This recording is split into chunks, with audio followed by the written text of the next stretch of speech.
Financial year 2026-27 के लिए वेतनभोगी कर्मचारियों को पुरानी और नई टैक्स व्यवस्था में से चुनाव करने की चुनौती का सामना करना पड़ रहा है। अगर आप भी कंफ्यूज हैं तो ये वीडियो आपके लिए ही है। आपको बताएंगे कि दोनों व्यवस्थाओं के क्या फायदे हैं, टैक्स स्लैब और हालिया बदलावों को, ताकि आप सही विकल्प चुन सकें। नमस्कार, मैं हूं आकांक्षा और आप देख रहे हैं न्यूज़ 18 का डिजिटल प्लेटफॉर्म।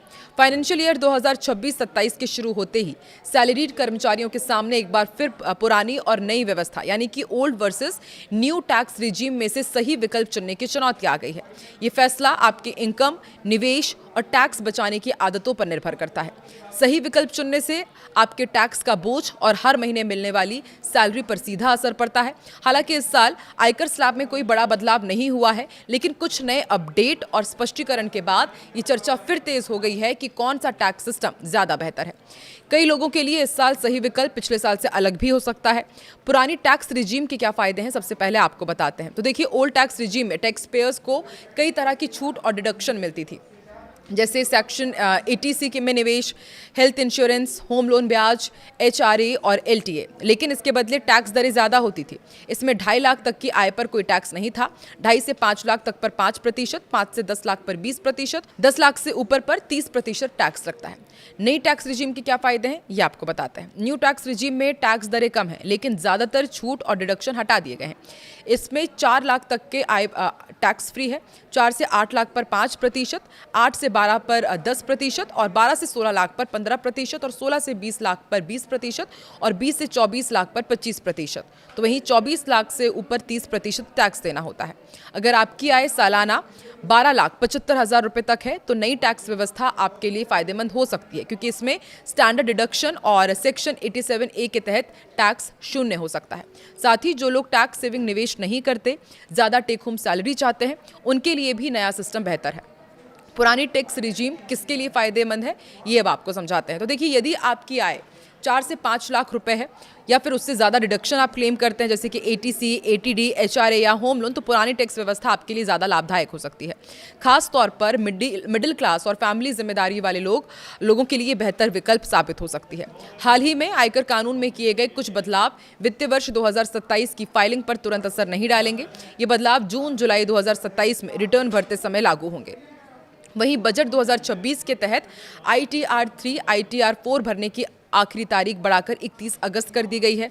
1 अप्रैल से कुछ नए बदलाव भी लागू हुए हैं, वो भी आपको बताते हैं। अब पुरानी टैक्स व्यवस्था में 200 रुपये तक के भोजन पर मिलने वाला अलाउंस टैक्स फ्री होगा, जो पहले 50 रुपये था। गिफ्ट वाउचर और कूपन 15,000 रुपये सालाना तक टैक्स फ्री होंगे। इसके अलावा अहमदाबाद, बेंगलुरु, हैदराबाद और पुणे को हाई HRA कैटेगरी में शामिल किया गया है। बच्चों की शिक्षा भत्ता 100 रुपये से बढ़ाकर 3,000 रुपये प्रति माह और हॉस्टल खर्च 300 रुपये से बढ़ाकर 9,000 रुपये प्रति माह कर दिया गया है। ट्रांसपोर्ट अलाउंस भी बढ़ाकर के 25,000 रुपये प्रति माह कर दिया गया है। कंपनी द्वारा दिए गए वाहन पर टैक्स इंजन की क्षमता के हिसाब से तय किया गया है। तो देखिए, हर साल जब टैक्स प्लानिंग की बात आती है तो वेतनभोगी कर्मचारियों के सामने सबसे बड़ा यही सवाल होता है कि वो ओल्ड टैक्स रिजीम चुने या फिर न्यू टैक्स रिजीम। सरकार ने न्यू टैक्स रिजीम को डिफॉल्ट बना दिया है, लेकिन इसका मतलब ये नहीं है कि हर किसी के लिए फायदेमंद है। आपकी गाढ़ी कमाई कहाँ बचेगी, ये पूरी तरह से आपके निवेश और सैलरी स्लैब पर ही निर्भर करता है। और दोनों टैक्स सिस्टम में क्या फ़र्क है, ये भी आपको जाते जाते बताते हैं। ओल्ड टैक्स रिजीम में आपको कई तरह की डिडक्शन मिलती थी, जिसका जिक्र हमने पहले भी किया।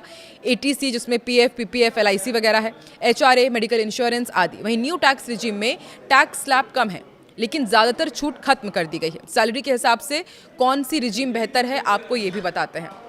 5 लाख तक की आपकी सैलरी है तो आपके लिए कौन सी टैक्स रिजीम बेहतर है, ये आप समझिए। टैक्स लगभग 0 हो जाता है। ऐसे में न्यू टैक्स रिजीम ज़्यादा आसान और फायदेमंद मानी जाती है, क्योंकि इसमें कागजी झंझट एकदम कम हो जाएगा। 5 से 10 लाख की सैलरी है, इस रेंज में फैसला आपके निवेश पर निर्भर करता है। अगर आप 1.5 लाख मतलब ATC प्लस HRA और अन्य छूट का फायदा लेते हैं तो ओल्ड टैक्स रिजीम ज़्यादा टैक्स बचा सकती है। अगर आप निवेश नहीं करते तो न्यू टैक्स रिजीम में कम टैक्स देना पड़ेगा। 10 से 15 लाख की यदि आपकी सैलरी है तो इस लाभ में जिन लोगों के पास होम लोन, इंश्योरेंस और बड़े निवेश हैं, उनके लिए ओल्ड टैक्स रिजीम फायदेमंद हो सकती है। लेकिन जिनके पास छूट कम है, उनके लिए न्यू टैक्स रिजीम ज़्यादा बेहतर साबित होगी। 15 लाख से ज़्यादा सैलरी है यदि आपकी, तो यहाँ पर न्यू टैक्स रिजीम अक्सर गेम चेंजर साबित होता है। कम टैक्स रेट के कारण हाई इनकम वालों को फ़ायदा मिलता है। लेकिन अगर आप भारी निवेश और टैक्स सेविंग करते हैं, यानी कि 2 से 3 लाख के आसपास या उससे ज़्यादा, तो ओल्ड टैक्स रिजीम भी आपके लिए बेहतर हो सकती है। अब सबसे बड़ा सवाल यही कि आप सही चुनाव कैसे करेंगे। अगर आप टैक्स बचाने के लिए निवेश करते हैं तो ओल्ड टैक्स रिजीम चुनें। अगर आप सरलता चाहते हैं, निवेश कम है, न्यू टैक्स रिजीम आपके लिए बेहतर होगा। हर साल अपना कैलकुलेशन जरूर करें क्योंकि आपकी सैलरी और निवेश लगातार बदल सकते हैं।